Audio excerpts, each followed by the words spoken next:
Mind-expanding, revealing common sense discussion for the common sense citizen. Strap yourself in, put your trays in the upright position, remove dentures and loose jewelry, get comfortable, take a deep breath, and come along for the ride. It is time for the Joe Mangiacotti Show on Powerhouse Station WCRN 830, and our affiliates and streaming on the TuneIn app. It's Joe time, baby.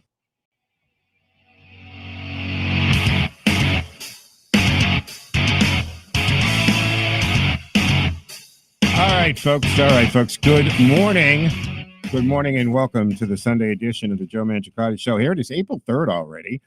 Did you people have fun with April 1st at all? Any jokes? Any pranks that you held out? I don't know. I did a couple and then I actually lost interest pretty soon on Friday morning. All right, folks. Welcome to the Joe Mangiacotti Show from the Boxtrot Middlesex Mattress Outlet Studios. I'm Joe Mangiacotti, and you can listen to us, of course, on AM 8:30, AM 7:30, and we are live streaming on the TuneIn app. Just punch in the WCRN call letters if they're not already in there. There's the logo, so it's easy to find, and you can take us anywhere. I'm also streaming the show on my Twitter and Facebook pages, as well as my YouTube channel, my LinkedIn page, and even Twitch TV at Joe M Show. You can reach the studio, not just for the next hour, but for the next 6 hours, because Mike Wade joins us at 7 o'clock. Peter Blute at 9 o'clock, your Sunday morning talk walk intact. You can reach the studio at 508-871-7000, 508-871-7000. We do have the text line running this morning, too, so you can use that as well, 617-297-8388. All right, so what do we talk about? Good morning, Cam. I know you can't talk back, but good morning. You look bright-eyed and bushy-tailed this morning. I'm very proud of you. That's fantastic. Sunday, here we are. We having a nice weekend, folks. Trying to decide what I want to talk about first. I think I'll get into this. I think I covered enough of the Oscars and the Will Smith B-slap to Chris Rock. Chris was in Boston. It's funny that his first appearance was in Boston. Sold out shows, right? All the shows that Chris Rock has on the calendar are now sold out. Ticket prices have gone up. Unintended consequences of what I don't think Will was thinking of that at the time. My position, I think, is clear, is, again, this is an absolute crystal clear example of a privilege. And this is Hollywood elite privilege, money privilege, position privilege. The man, depending, and see, we got conflicting reports, as we do in all news stories, right, that they did ask Will Smith to leave, and he said, no, thank you. I don't think I will. According to TMZ, he was never asked. You decide on that. That's your thing. But let's move on to some other stuff. A lot of discussion and a lot of controversy over the Florida Parental Rights Bill. That is the actual name of it, folks, Parental Rights Bill. House Bill 1557 in Florida, passed by the state legislature, signed into law last Monday, by Governor Ron DeSantis. And this has been come to known as the Don't Say Gay Bill. And the thing about this is, I think there's a lot of this lies in anti-Ron DeSantis than anything else. The left, the Democrats, they are rightly concerned about Ron DeSantis's popularity. They're concerned about just him as a person, as a potential presidential candidate. He's an intelligent, articulate man that reads and makes decisions based on facts and knowledge, not political leanings or which way the wind's blowing. And that's a very dangerous thing to some political parties. So how much of this anti-bill is based in Ron DeSantis, and how much of it is based in the contents of the bill? So the bill 1557 in Florida does not anywhere say, there's nowhere in the bill, and I actually have the bill right here. I went to the Florida site, printed out the bill, read the bill, decided to see what everyone's talking about. And if you listen to some of the talking heads and some of the activists, you're like, oh yeah, no, that's they shouldn't be there. That's not a good bill. Look what they're doing. I believe in people's rights, and then you read the bill. All right. Nowhere in the bill does it actually say, don't say gay. That's a term that's been slapped on it by the activists. And their justification for calling it Don't Say Gay is because in the bill, it first of all, it addresses K through third grade, kindergarten through third. So that's 5, 6 years old to 8 years old. You might be as old as 9 in third grade, maybe, right? But let's say it's a 6 to 8 year. That's the meat of the age. Now, 6 years, 7 year, 8 year olds, they're not gay, straight, or anything. They're children, right? Hormones haven't kicked in. There's none of that. This isn't discussions they have. So the bill is saying that let's not have any sex education for anyone third grade and younger. That comes in, I think it's sixth grade, depending on your state, right? That will depend where you are. But I think we can all agree that from third grade on down to kindergarten, it's probably not a topic or subject that is needed. So that you don't have it. And it says you can't teach it, and you really shouldn't be having it. And grown adults who are at a school to teach math and history, they're not equipped, or they shouldn't. Yeah, maybe they are, but in general, that's not their role to have a conversation with your child about sexuality or sex in any way, shape, or form. So the bill does say if a 6-year-old asks questions about something they've heard, and kids will do that, right? How many of you are parents or even have nieces and nephews and you've gone through that age bracket? You know, the toddler, the baby, the terrible twos, they get to that age and they are just sponges still at that age, right? They absorb everything, and trust me, they hear everything, and you don't realize how much they hear, but they hear everything. And they're going to eventually ask a question, as they do if you say a word that they're not familiar with. They're going to ask you, what is that? What does that mean? So the bill says, hey, if a 6, 7 year old, first grade, second grade, third grade, asks questions about what is gay, what is lesbian, where do babies come from? So that's not, this isn't just focusing on homosexuality, lesbian, gay, or transgender. It's sex questions. So if they ask a question, the bill says that the teacher is supposed to just let the parents know, by the way, little Johnny or little Sally asked this question. So the parents are aware of this. Right? A lot of the spin on this is that they're trying to make it sound like a 14 or 15-year-old kid who comes out to their teacher has to be ratted out to the parents. Then that's not the situation there. And I believe that every person, male or female, who is in the closet and is coming out, that's their personal journey. It's up to them who they tell, when they tell them, how they come out. It's no one else's to out them or to do anything, but that's not what we're talking about. The bill says K to third grade don't have this class, do not have these discussions. And if the 6, 7-year-old asks a question that's a parental question that clearly falls under a discussion that's meant for the parents at that age, that the teacher notify them. Say, by the way, they asked this question. They're asking about where babies come from. Not your role. That's a mom and dad conversation. So that's what the bill's saying.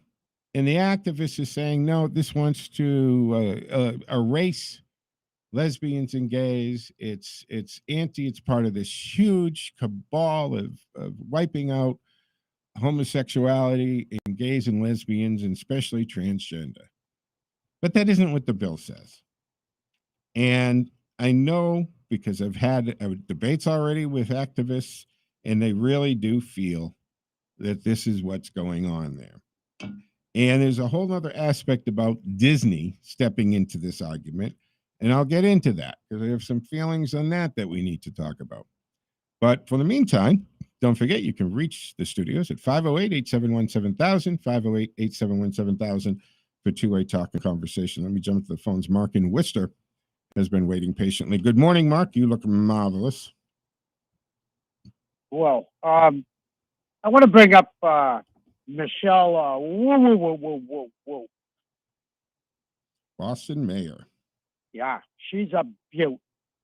She's got it now. She's got a phalanx of her Praetorian Guard in front of her house, issuing citations to protesters.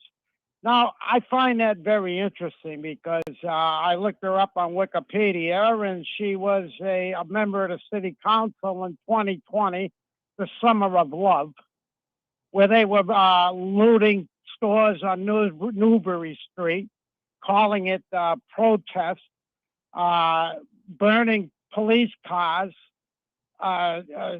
you name it. I mean, you watched it on the news. Yep. Not a peep out of her. I heard a couple of comments out of Marty Walsh when he was the mayor. I didn't hear a peep out of her. I didn't see her up in front of the city hall decrying this. Nothing. But now that she's the mayor, oh no, she's got her Praetorian Guard out there, and no protesting in front of her house, and this and that, and now she's got the Praetorian Guard issuing citations to protesters. You gotta love it, man. These people from the south side of Chicago, where she's from, just like Ayanna Presley. Interesting. Yeah, it's always the hypocrisy, Mark, is it flows, it's rich. I mean, we watch it all in real time. What do we do about it? We bitch about it a little bit, right? We call talk shows, we talk about it, that kind of thing, but nothing really gets done about it, right? What are you going to do about it? I mean, when I look at people like Mayor Wu, but you look at Lightfoot and some of these others that are so ridiculous, they're right up there with defund the police, but they have, 71 when you get this personal guard thing, you're talking about 71 bodies it takes, because you've got 24 hours, you're right, 24 hours. So that's 3 shifts. And then you've got the home and the office and maybe a third location plus the transportation. And that's when we talk about mayors and governors, this is governors are a different thing, but mayors, this is on the taxpayers of that city. They're footing hundreds of thousands of dollars for this one person to be protected. Well, you are on your own out there. These are the same people, Mark, who want to take your Second Amendment rights away. They want to confiscate your weapons. They don't want to allow you any means of personal protection, right? The gun, the great equalizer, because it doesn't matter if you're 5'4", female, petite, and it doesn't matter if you've got a 38 and you know how to use it. She's a hypocrite. Absolutely. She's a hypocrite, just like Disney Entertainments are a bunch of hypocrites. Yeah, absolutely. All they want to do is make money selling their movies in China, right? Yep. They got a big one, and they got a big entertainment complex in Shanghai and another place in China, plus all their movies. And they know if they say one thing to tick off Chairman Z, he'll cut them off at the pass.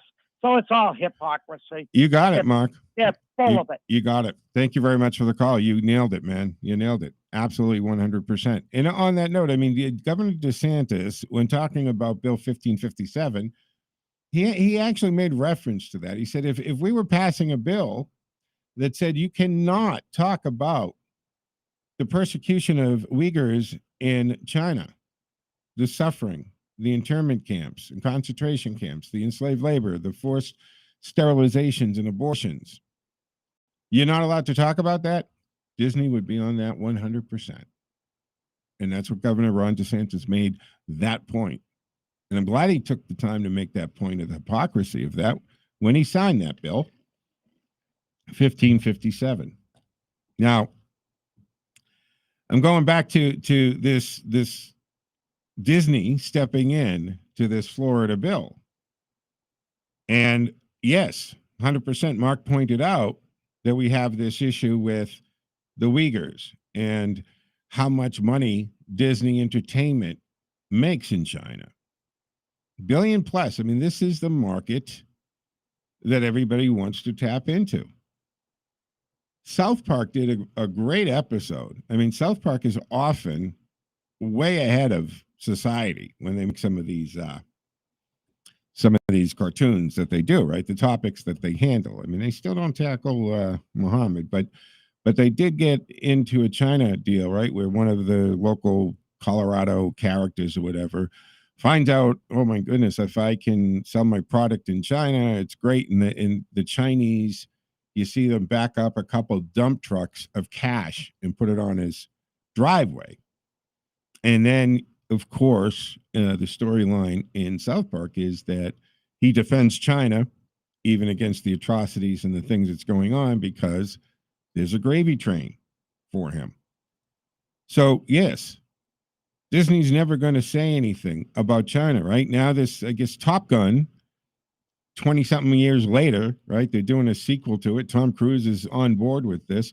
And they've actually removed the Taiwan flag from his flight jacket. In the original Top Gun, there's several flags, nation flags, and Taiwan's on there. But to make Top Gun 2, I don't even know what they're going to call it, if that's what they're calling it, but it's a sequel. They had to remove the Taiwanese flag.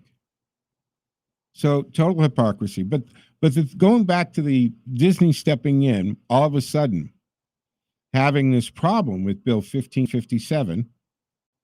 And again, there's always this small group of vocal people seem to be the ones that can hold these billion-dollar corporations at bay, at hostage. Why? How? Kudos to the companies that ignore these people. It's not like there's a million, even 100,000 people outside of Disney hammering and clamoring about this. And the fact that companies allow Twitter to alter their course, it makes me think of the pebble that alters the mighty river type of thing. Why? Why are you doing this? And how long is this CEO at Disney going to be in that position? Now you have Disney Cruise Lines and Disney Plus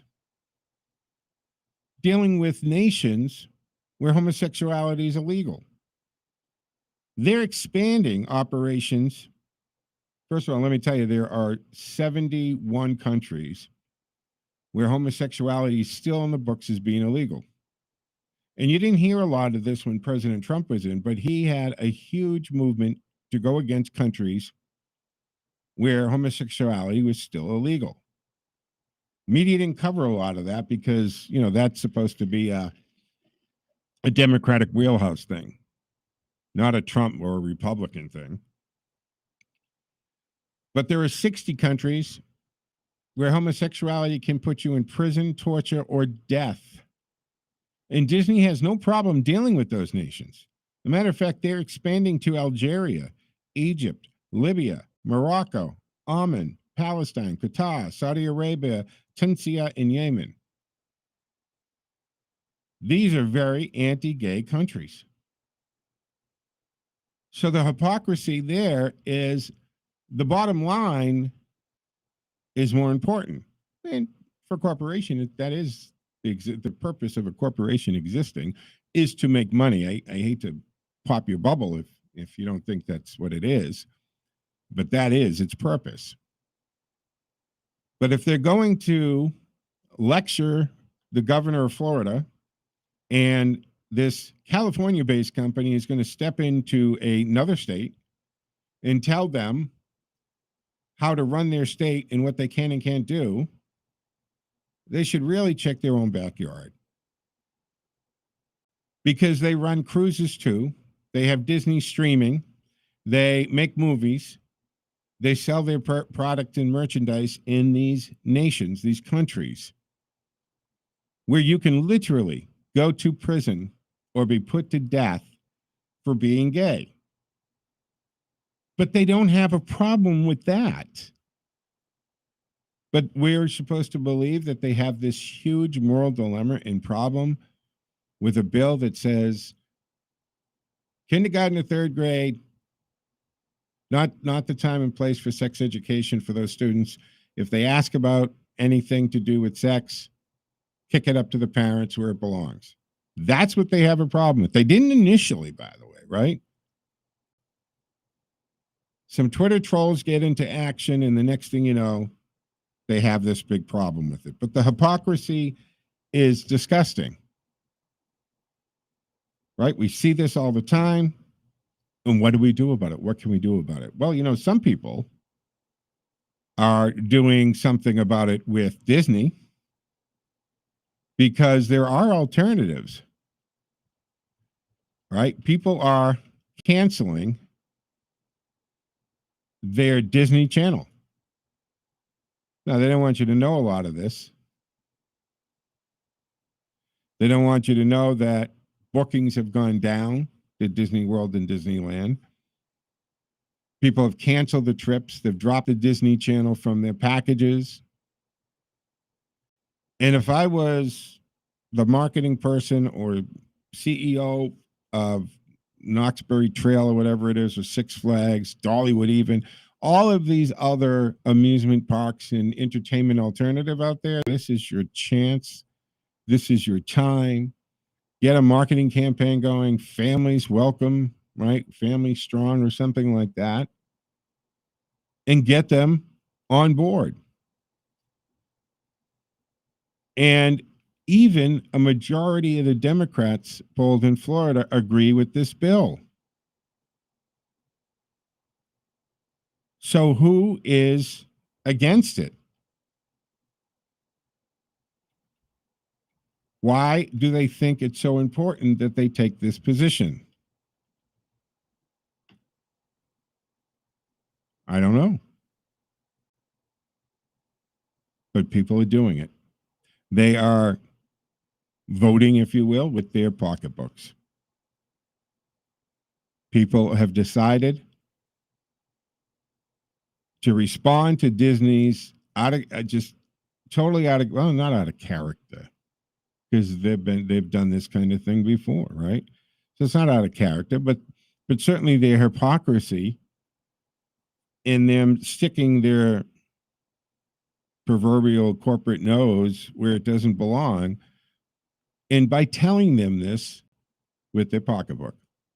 So bookings are down, cancel the streaming Disney's down, and they're doing it. Now, how long will it last? Because, mom and dad, they look at this, they're a little pissed off at Disney, so they cancel the Disney streaming or the Disney Channel, whatever it is. But how long before, and the kids, they're not in on this, then they're not debating this with their parents. They don't have a position on all this. This is the whole point. 6, 7 years old, they're not having conversations about sexuality. So why would they be having a conversation about canceling Disney? But all they know is all of a sudden anything Disney is out of their lives. So they ask for it, and why can't I watch this, mom and dad? And eventually most parents are probably going to give in, and the kids will win out for what they want versus the principle that they're trying to make by canceling it in the first place. But I'm glad to see that some people have decided to step up and say something to Disney by not purchasing them, not traveling to Disney World, Disneyland, and their channels. All right. So the bill in Florida, 1557, hypocrisy with the nations where it's illegal to be homosexual. They sail to these countries, right? They've got the cruise line ships that go there, and that's fine. They'll take thousands of people because those ships hold thousands of people, right? They'll take thousands of people to these countries. So they be fine. They will load up this ship with people who are gay and lesbian and then take them to countries where they're illegal. But they have a problem with this bill. Bottom line is, I don't think the bill is as damaging and scary as it's made out to be. The one thing that I might have the issue with, maybe it goes a little bit too far, giving the parents recourse to sue the teacher or a school member if they don't tell them that the kid asked a question. I don't know if you need to go that far. It should be against the rule, and it should be noted, but should you really arm the parents with civil recourse like that, making it something that they can sue them? That part of the bill, I don't know if I can swallow that and sleep with that one. But the majority of Floridians support the bill, including the Democrats. So again, I think they really want to dirty up DeSantis. That's what they want to do with this bill, I think. What say you? 508-871-7000 to join the conversation. We'll continue with the Sunday edition of the Joe Mangiacotti Show on the other side of the break. Stick with us. Back in a moment, folks.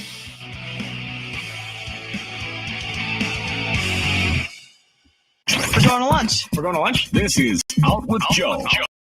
With Joe Mangiacotti. Actually, honey, we're going to lunch. Restaurants, food and drink, entertainment. Have some bacon on a biscuit and let's go. Now it's time to go out with Joe. Welcome to this edition of Out with Joe, brought to you by Levante's Auto School with 5 locations. Click Levante's Auto School to find one near you. I'm Joe Mangiacotti. And this week, we're going to turn our attention, to the weather. The weather is getting better, right? Spring is on its way.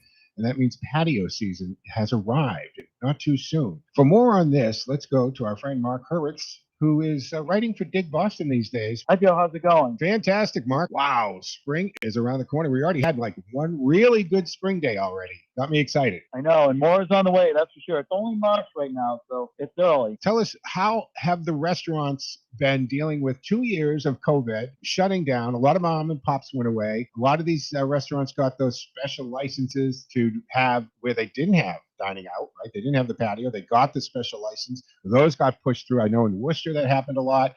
And now the patio weather is back. Is this going to be a game changer or a lifesaver for these businesses? I think we're at a kind of a crossroads because the virus seems to be going away, at least for now, which means people are doing more indoor dining. But also, the whole thing with the outdoor patios, that is very close now. So it's possible, knock wood, that restaurants will be finally doing both indoor and outdoor dining equally well, as long as COVID doesn't rear its ugly head again. Well, do you think that we will end up reacting as sternly as we did the first time around, or do you think people are a little more resistant to being told to mask up 24/7 and shutting down businesses? Because another round of shutdowns, are we going to lose more restaurants? We've lost a lot of restaurants, and not just mom and pop restaurants, right, Mark? Oh, yeah. Countless restaurants are either gone or reconcepted. A lot of upscale restaurants reconcepted to have more inexpensive food. So many changes took place during the past 2 years. But I don't think, again, knock wood, I don't think we will go back to where we were in 2020 for a few reasons. One is that, most people are vaccinated. Two is that right now it looks like the virus is becoming less severe, which means that, it's more of endemic, I guess, than a pandemic. So, and also people are really tired of dealing with COVID. So I think people are ready to do more indoor dining right now and less takeout. I know a lot of people are absolutely sick of takeout, especially after this past winter with the Omicron. Well, that's true. I agreed. Omicron coming back, or Omicron 2.0, seems to be a lot less powerful than the original Omicron, much less to the original coronavirus. But our diners are coming back, whether it is indoors or outdoors. They're coming back to this mega inflation happening all over, which means restaurant prices have gone up. So even though we're getting to go back to dining in and dining on patios,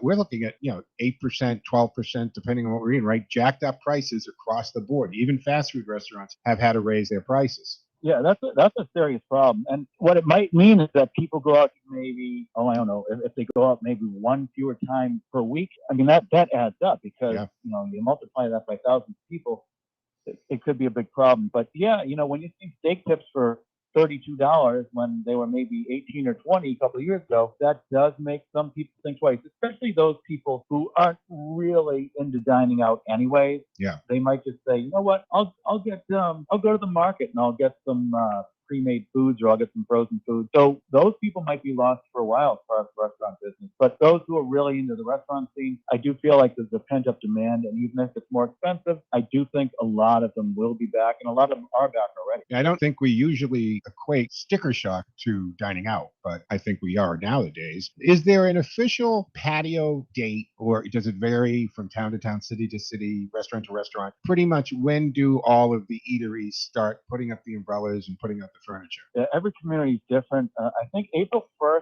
is a big date for a lot of cities and towns, including most of Boston will be opening April 1st. And other cities and towns in the area will be opening either April 1st or maybe a little bit later. But I did look at the weather forecast. It looks like it's going to be very chilly the next 2 weeks. So even if the patios do open up April 1st, there's no guarantee that people will be doing outdoor dining. I think to be more realistic, the real outdoor dining season probably begins around May 1st or maybe late April. But, if we get a good stretch of days in early April, then yeah, there's a lot of opportunities for people to do outdoor patios again. Well, that's fantastic. Mark, tell people where they can see your articles or hear you and check out what you're doing. Well, first of all, they can follow me on Twitter, either at Hidden Boston or Mark, MARCHUR Boston. Also, they can look at Boston Restaurant Talk, which is where all the news stories are about openings and closings. And also, I do write for NECN. I do reviews there. And I also write for Dig Boston. I do some reviews and listicles there about restaurants. And I'm all over social media generally, so you can find me at any of the other social media outlets. All right, folks. Mark, thank you so much for joining us for Out with Joe. Good stuff there. Thank you, Joe. And for more on this, folks, I will share Mark's article at outwithjoe.com. We've suspended the Music Minute for the time being. Please support your local musicians. We do. And follow us on our social media platforms at Out with Joe. Out with Joe has been brought to you by Levante's Auto School with 5 locations, 1 near you.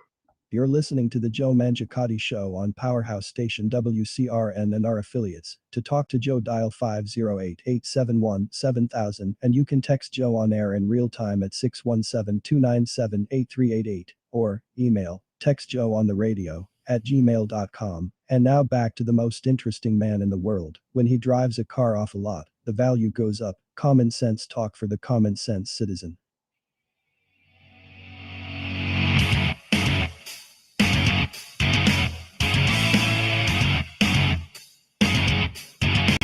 All right, folks, welcome back to the second half of the first hour of the Sunday edition of the Joe Mangiacotti Show from the Box Shop Middlesex Mattress Outlet Studios.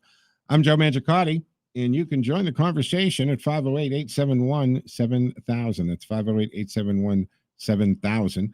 And I do want to get into this, into what's going on with the oil reserves and the president's speech and what he's saying. The guy literally is coming out and living in an alternative universe here because he's saying things that just aren't true and are very clear that they aren't true and provable. Everything from the price of fuel and food is totally because of Putin, that kind of thing.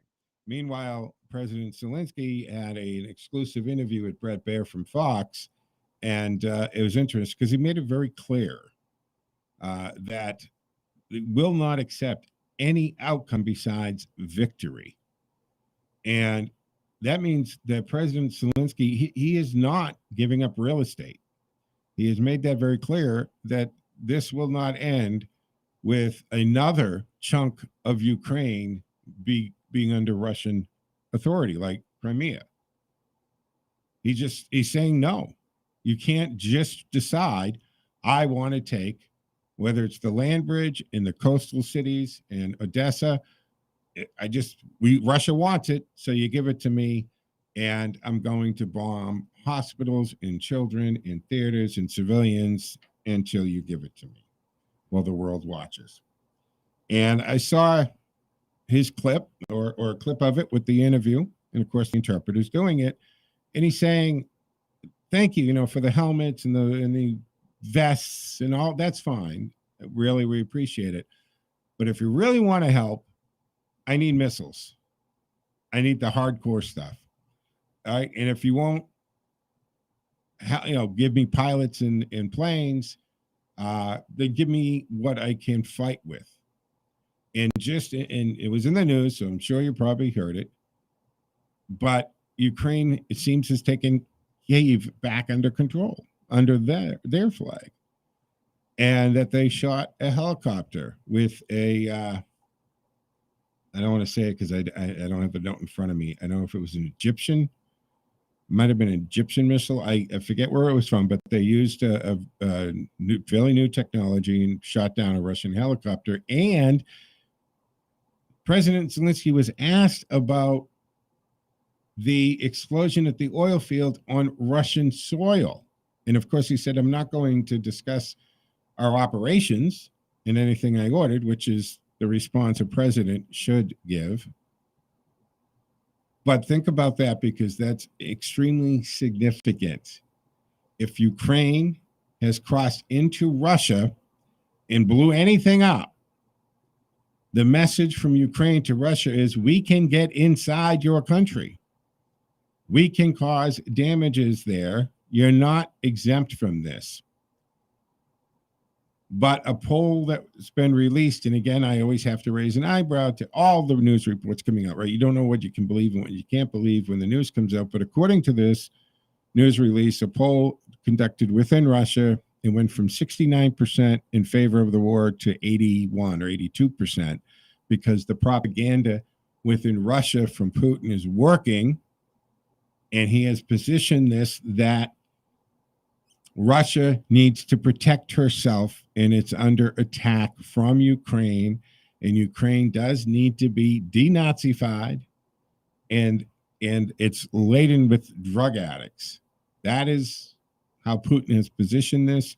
The Russian people are believing it. But hey, if you do nothing but watch MSNBC and CNN, what view of the world would you have? How warped would your view of the world be? What reality would you be living in if all you listened to and believed were CNN and MSNBC, right? You would be so out of touch with the reality. Well, that's what's happening to the Russian people on a much grander scale. 508-871-7000 to join the conversation. Let me jump to the phones. Ken, good morning, Ken. Ken in Bolton. Here we are on a Sunday morning. Hit it. You know, got to say it. Yep. Good morning, Joe, and hello again, Patriots. There you go. Hello again, Patriots. What's on your mind this morning? Which topic you want to dive into here? I just want to start with thank you, Mark. I wasn't familiar with the history of Michelle Wu and Ayanna Presley, both being from Chicago. So obviously they are Obama disciples. No ifs, ands, I didn't know Wu. I knew Presley, but Michelle Wu being from Chicago, that was actually news to me too. Thank you, Mark. I didn't know that. Yeah. Quite interesting. We'll need to chew on that, because that's a warning, folks. Mm-hmm. You know, this is supposed to be deep blue Massachusetts, but no. This is like, you know, the political version of Ukraine and Russia. This is fertile ground from things changing. I think they will change a lot come the election in November. And people have to stand up. Hey, you don't like what's been going on? Guess what? This is the place to make a message. We win this state come November. It will reverberate not just from this nation. Yeah, they're talking because I was watching an interview with one Fox somewhere, but they were talking with a political strategist who has one of these companies, and they're saying, you know, because he was making the correlation between the approval rates of presidents versus midterm elections and the seats of gains and so forth, and Joe Biden being really at the lowest in history of a president at this point in his administration. They're thinking at least 44 plus seats come midterms. Way too low. You know, Joe, a blowout. I predicted last October 75 to 100. I'm sticking to it. That would be targeted 72 to challenge. Yeah. Now the number of, I think, what are we up to? 33 or 34? I don't know what the latest number of Democrats who are either retiring or seeking a different office. Right. Like they just aren't even going to try. Yep. Yeah. So that's an indicator too. But if you listen to Joe Biden, I can't believe he actually thinks that what he's saying is true. He really thinks that the problem is all of us. We don't get it. We're too stupid. We don't understand it. That this is all Putin's problem. Right? This is you're paying this, and it's oil barons that are gouging you, and the meat companies are gouging. Like everything is everybody's fault but his. That his policies and lack of policies have nothing to do with it. And the fact that he did those policies, reverse everything that Trump had in place. Now they're going to lift the 42 for the COVID right on the southern border. The surge has begun. Did you see the Mexican police and the fisticuffs and the brawl at the border? The surge is coming. Now the word has gone out that no longer, because under that the health one, right? Section 42, they were able to immediately put him on a bus and send him and take him right back over the border. Once he lifts that, Ken, you're open to the border. It's just wide open now. Oh, you can't imagine what's coming. Joe. Yeah, I can. There's going to be starvation throughout the world. And so where do you think those people are going to go? Mm-hmm. Yeah. They're going to find the border. Of course they are. And every day, right? Turn it on. Again, you're not going to get on CNN and stuff, but watch Fox and Newsmax and so forth, because they're right. Sex offenders, pedophiles, drug traffickers, violent criminals, they're coming over the border with everyone else. And there's no system to check this. And it's beyond me that I can't understand why people don't understand illegal immigration versus immigration. We let over 1 million people legally enter our country every year through the right process. Why can't you understand that a secure border is necessary to a sovereign nation? And without borders, defined borders, folks, you're not a nation. You're just real estate. And when we absorb these people illegally, you got to think. I think about it in these terms, Ken, right? So a child being born today in America as an American citizen, you've already, just by the virtue of being born in this country, you are indebted. Your life is to grow up, get a job, and pay taxes, because you need to also take care of somebody who's being born in a country far away from you, who's going to illegally enter this country. And all of our tax money is going to have all these programs, right, for them. And what are we dealing with? And we're dealing with the fact that if you're born, you're already born with a price tag that you have to pay, right? You have to go to work and make money, and you don't know these people, but you're enslaved to that debt, and you're enslaved to the trillions of dollars that we have in our deficit already. All agree, Joe. I want to cross over to your first topic. Sure. And, name the Hall of Fame, Hall of Shame. All right, let's go. Hall of Shame, Disney Corp. No problem there. Hall of Fame, Ron DeSantis. No problem there. and I mean, they are so connected, right? Excuse me? And they're so connected. I mean, yeah. Again, I think that a lot of this Disney situation has more to do with trying to bring DeSantis down and dirty him up than it does with really anything else. And I think that they've made more out of this Bill 1557 because of DeSantis, right? They are so afraid that he's going to bust in on the 2024 scene, especially if Trump decides to officially not run, that he will be the front runner and the guy will win.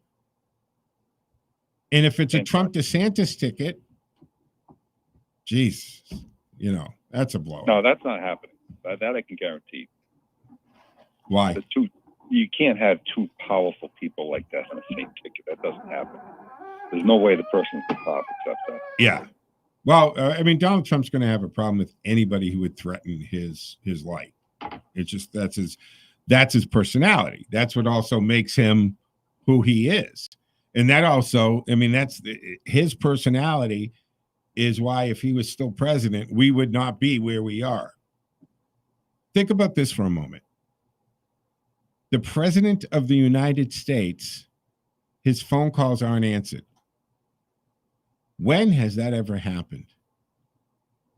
The president of the United States should be able to pick up the phone, and I don't care whether he's calling UK, Saudi Arabia, Yemen, whatever, Japan, the phone call gets answered.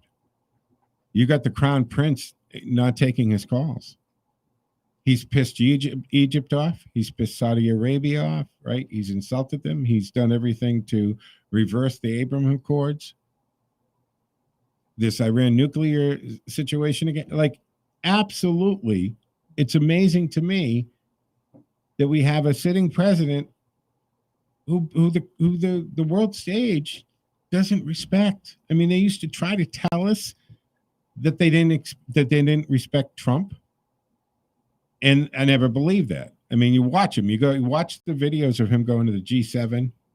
I mean, he pushed people out of his way to get to the front. There's one where he picks somebody up and moves it. I mean, nobody was going to ignore it. Trevor Noah did that little thing about it. I don't particularly like Trevor. I think he's an idiot, but he was right. He said this would never happen with Trump. They would trip over themselves to answer the phone. And I don't think we would be. I mean, look at what happened. When did Putin take the real estate he took? Who was in office and how much was oil at the time? Because every time he made a move, oil was at least $80 a barrel. They're on track, right? Despite all of these sanctions and anti-oil thing, they're on track to sell 323 or 333, something like it's over $300 billion in oil. And I understand that you just can't shut the spigot off. And Germany is so dependent on Russia. And when in 2019, when Donald Trump said this to them, they laughed at him. They laughed at him. It takes a while to find alternatives. But what I'm really concerned about, Ken, is the fact that now Russia is accepting yen.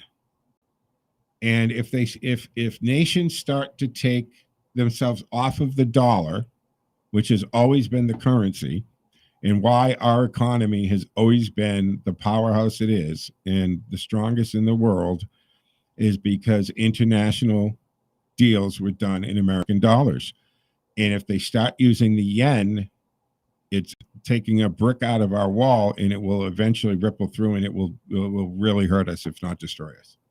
And just to correct on that, Joe, that's the yuan is Chinese, the yen is Japanese. The yuan. So the yuan that's being threatened. And they're looking to create it as with gold-backed currency. So, you're absolutely right. All the threats exist. Yeah.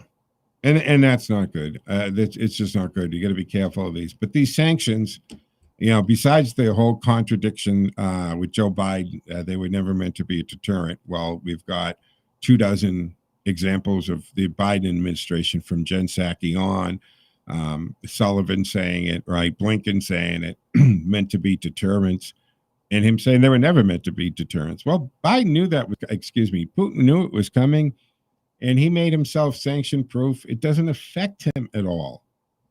The only people it's going to touch at all is actually the everyday people of Russia, and they're being told that they have to protect Mother Russia from Ukraine and the West, that America's really behind all of this. And that's what he's got his people believing, and that's who's getting affected. Meanwhile, have you noticed there are these certain cutouts, these carve-outs for the sanctions? Like that oligarch that was the mayor's wife that gave millions of dollars to the Bidens, she's not sanctioned. There are certain people where they're cut out and carve-outs. Why? Because it's the big guy. Big guys get the big guy. Got to get his 10%. It's just literally, it's not. Joe, there's like 3 months of news in 1 week each week. The world is flying so fast. It is. it is. It's totally out of control. All right, Ken, I got to let you go. Thank you very much for the call. Always great. And again, Hall of Shame, Disney, Ron DeSantis. Good picks. Right on the nose there. Thanks, Ken.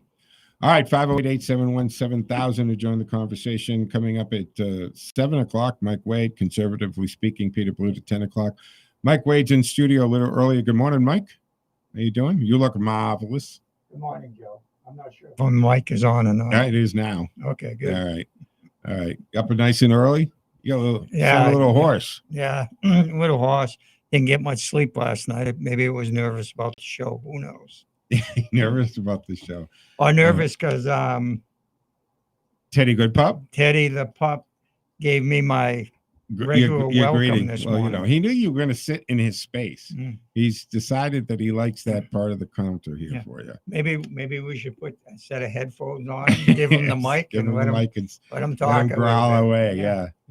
I'll tell you what, he'll probably do better than the Democrats do. It makes more sense. Yeah. He was talking to me definitely last does. night about that. He was watching that press release. He's saying, Dad, I got to tell you, I don't like what I'm hearing. Yeah. He sprained his back leg a little bit. I don't know. That's why you'll see I have a puppy sling, so that he can recover. I don't know how he did it, but so he's in a little distress. Maybe that's his mood this morning. But the other thing is it's just like us, Joe. We get older, we get aches and pains we never had before, and it's the same thing. As Teddy gets older, or dogs get older, they're going to be the same way. Yeah. The thing is, they can't tell you what hurts. That's always the problem with it. But we still, we got the Find a Forever Home for Teddy's Friends feature. So always go to Teddy Good Pups Facebook page if you want to see the current dog that we're featuring in a shelter that needs to be adopted.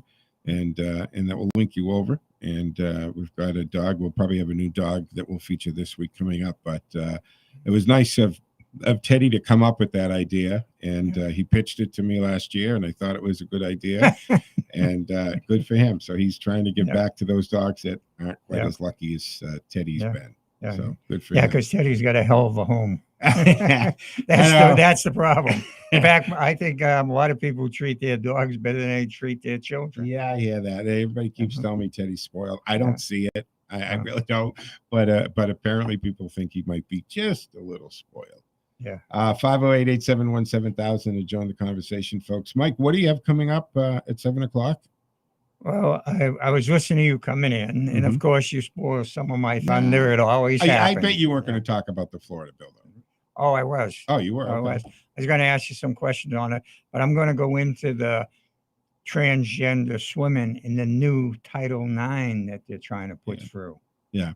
I don't see how people don't see how that is actually affecting biological females. It is. And it's at every turn. It's like nobody's really talking about this. And we do have parents. There are some parents stepping up saying, my daughter's getting the short end of the stick here. Right. I think more people should be speaking up. You put Title IX in place to give women, in athletics, a fair shake. All right. And then all of a sudden, transgender, there's what I don't understand. Okay. I don't know how many transgender, say the big thing is now with Leah Thomas in the swimming. Okay. I don't know how many transgenders there, but there should be a separate class for a transgender person. Now, you don't see many transgender women jumping into men's sports. No, because they could never compete. Okay. But now you have a male, I think I've got the figures. He was ranked 462 or something like that. 462 nationwide for men and number one for females now. Right. Yeah. And that's what I'm saying. Geez, if you can't make it as a man, and I'm not saying that's the reasons why, because I don't know why, he decided to change his gender. All right. But, how can you go from being a competitive male and then all of a sudden being it's not fair to a biological woman. Okay. It is not fair. And that's the thing is in the biological women, right? And I hate this term, folks, when they always say, if you're assigned, because there's a commercial out there for Batavi or something like that. And they said, if you're assigned female at birth, and that just strikes me as a strange thing because you're not assigned that. It's as if you're up there in heaven and I don't know, St. Peter, or maybe it's just some rank and file angel who says to your soul, what would you like to be assigned? Well, I mean, you're not assigned. You're just, you're born. It depends on your chromosomes, right? Are you X, Y, Y, X? That's, you come out what you are, and they say you're assigned female at birth. And that's why they're saying men can now have babies, because if they're a female transgender male and they still have the ovaries that this person living their life as a man can have a baby now. Right. read some stuff. I believe in reincarnation, past life, and stuff like that. And they did address that in one of the I didn't know articles. that. Yeah, one of the articles there, that maybe some of these people were okay.